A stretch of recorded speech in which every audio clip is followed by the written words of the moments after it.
And then she was like, you know what, you're throwing a tantrum, and if you have anything, just say. And then I was like, bam, the floodway, the door opened, and everything I was bottling up just came rushing out of my mouth. And I feel like when I'm angry, I'm so eloquent. I talked back at her. I just told her, just shut up and listen to me talk.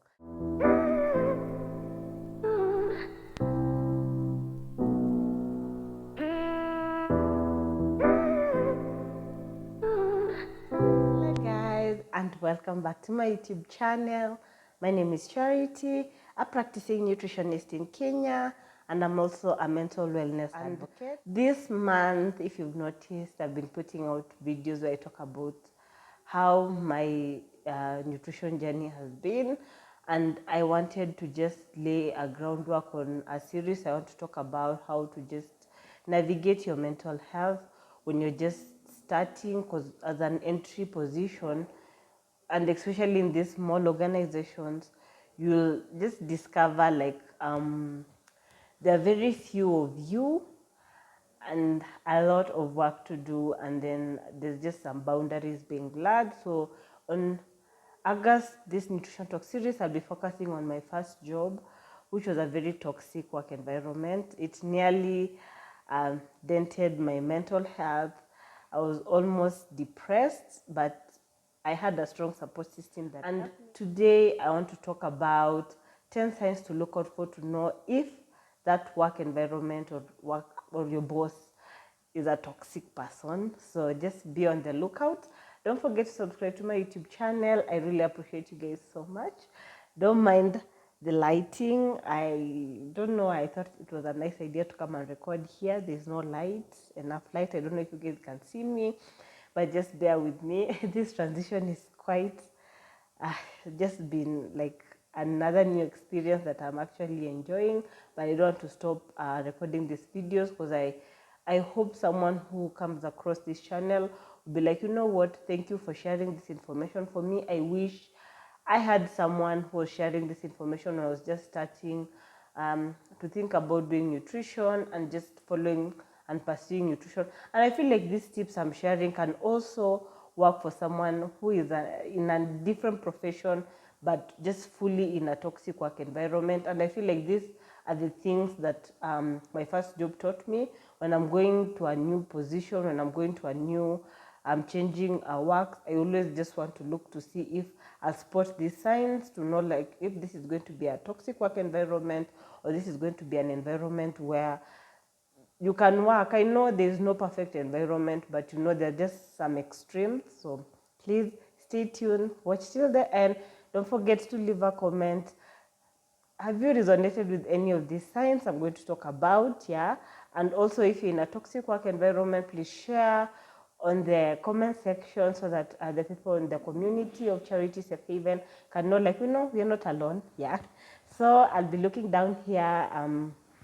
This is where my notes are. These days I'm becoming a micromanager. Yeah.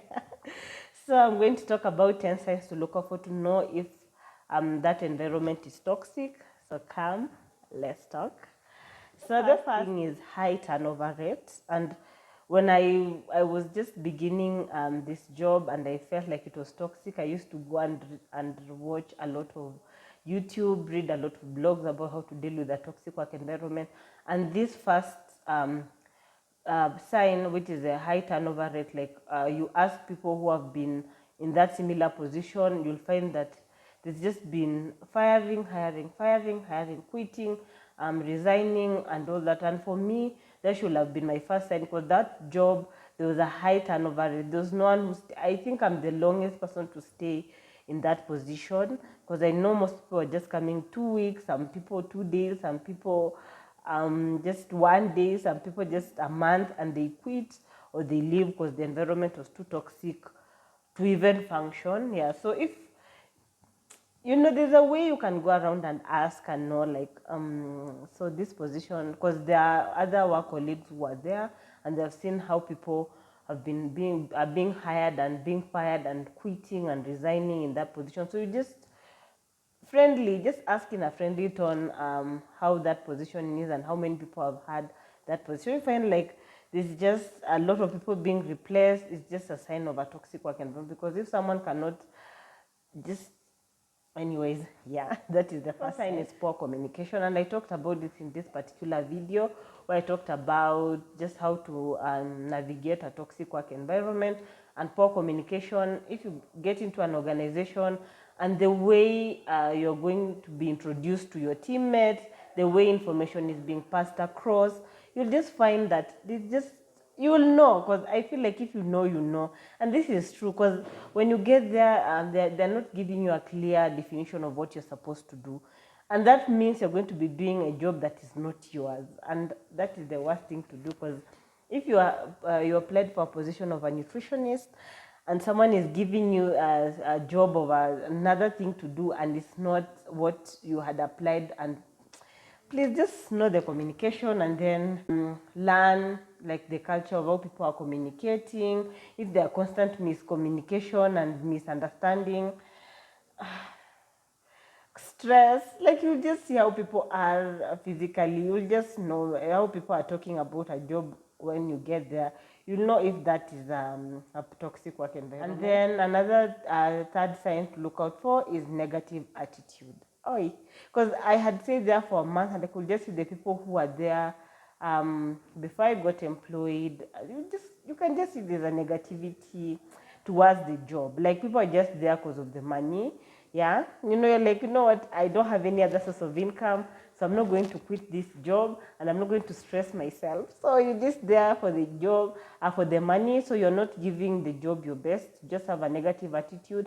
And I told you guys, I used to hate going to that workplace. Well, I hope that person has really. And then there's another sign to look out for. There's micromanagement, and this micromanagement will come as someone is giving you or delegating tasks to you. Like, someone is constantly on your neck. Like, you hired me because you saw my credential. I don't want to do that, because that person was looking at people's desperation. Yeah, if you're desperate enough, you're hired. So if you just, and she used to micromanage everything, like thinking about that. I used to cry. Micromanagement, and with micromanagement, that is someone watching every little move you make.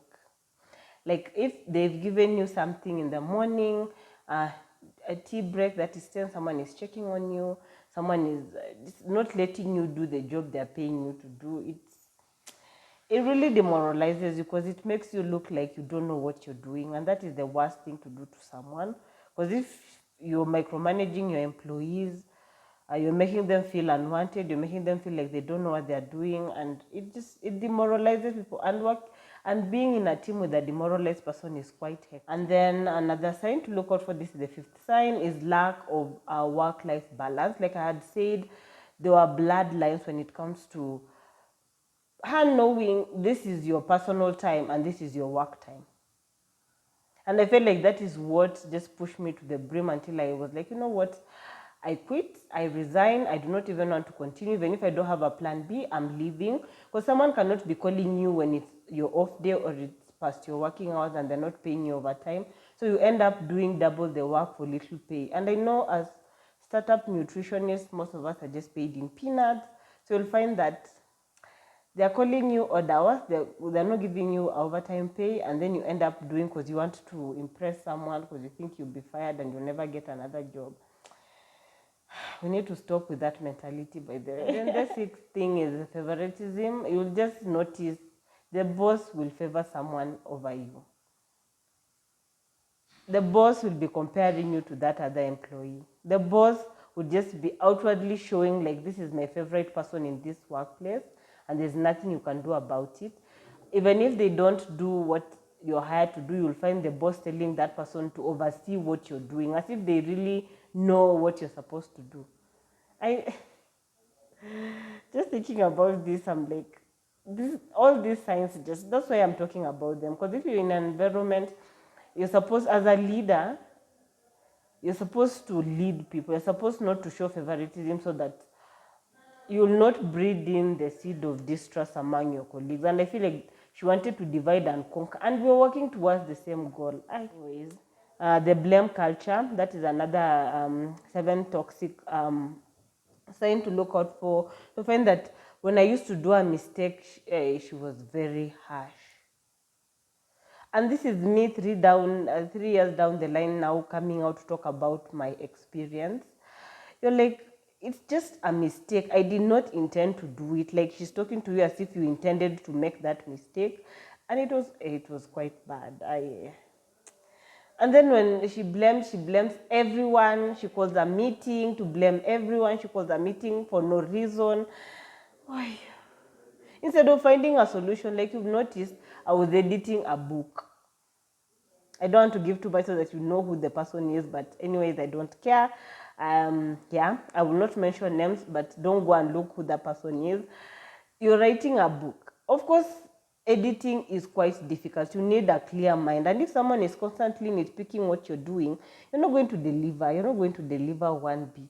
But for her, that wasn't. That really didn't matter. If you've done a mistake, she will parade you in front of everyone and just make you feel bad about your life and why you're even in that work environment. The blame culture, and from there, I used to just say, instead of blaming, you've noticed the person has done a mistake. Why don't you find a solution to it instead of coming and blaming everyone and just it just makes you so unproductive, by the way. Eighth sign to look out for is lack of recognition. And I feel like when you're in an environment, and I know they say don't seek validation from outside, seek validation from yourself, but sometimes you just want, we are human, you just want your boss to tell you, no, you're doing a good job, you're doing an amazing job, kudos, keep it up. Like maybe bribe one or two things. Okay, that's she used to do when she has done a mistake and she knows she has done a mistake. She used to bribe with those two incentives that really, instead of just changing the whole, I didn't see the need for that. But me, if it's food, I'll eat. So you've done all this. There's no recognition. There's nothing. But then it makes you lose motivation. I feel like the last 2 months in that job, I didn't have any motivation for it. I was only going there because to pass time and to also make money. And as I was looking for another thing, another opportunity, I got a lot of opportunities when I started applying, because they want someone who isn't already working in a job before they even try and consider you. And I feel like that is the thing I've noticed about Kenyan employment. And then signs to look out for is unclear expectations. And this I already mentioned. The clear expectation is I applied to be a nutritionist, but you end up doing other jobs that are not nutrition related. And then when you ask, okay, what is my job description, what are my roles and responsibilities, someone is not giving you a clear definition of what you're supposed to do. And they're like, you know what, this is a small organization, this is a small business. When you're needed, sure. And when you apply, you're advertising for a job, you have to write down there any other job, so that I know, even if I'm being a nutritionist, I'll be called upon to do something else. But this is the person who did not advertise that. Just advertise the role of a nutritionist with the job description of what a nutritionist is supposed to do. But when you get there, you're doing other things. There's no like proper direction, because you don't know like exactly what you're supposed to do. Am I supposed to be doing this? Am I supposed to... It was quite difficult, guys. It was. And then to look out for is discrimination or harassment. But for me, it didn't get to this point. Discrimination, yes. Harassment, it was verbal. I don't know if some people are in other job areas where it's physical, but for me, at some point, it used to get to basically emotional manipulation. For me, anything that you're doing against someone and you're not supposed to do, that is bullying. She was a bully. And I can't say that like this point is just, it's all over. I cannot say like I was harassed, or don't quote me, I wasn't harassed in any way or maltreated or anything, but saying some things to another person which you not want someone to say to you. And I remember when we had that argument, I told her, you are an advocate of mental wellness, but you're the causer of most of our mental health. I feel like that day I was really on a roll. Let me just tell you that story. So she was constantly picking and picking and picking and picking and picking at me. So I was like, you know what, I'm just going to let it go. I'm going to do what took me there. I'm going to work hard and I'm just going to earn my money, because I started enjoying the perks of having a constant source of income.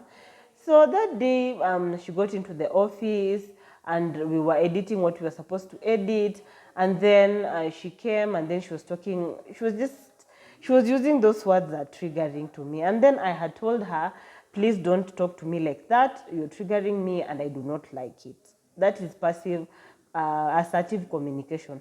And then she started laughing.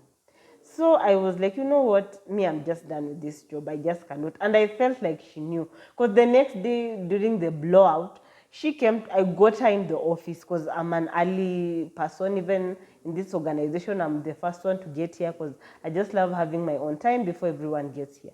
So getting to the office, I find her seated there. And then she's like, you know, I was with my headphones. And you know, for me, when I don't want to talk to you, I will not talk to you. So she was greeting and saying hi, me, I did not respond. And then she was like, you know what, you're throwing a tantrum. And if you have anything, just say. And then I was like, bam.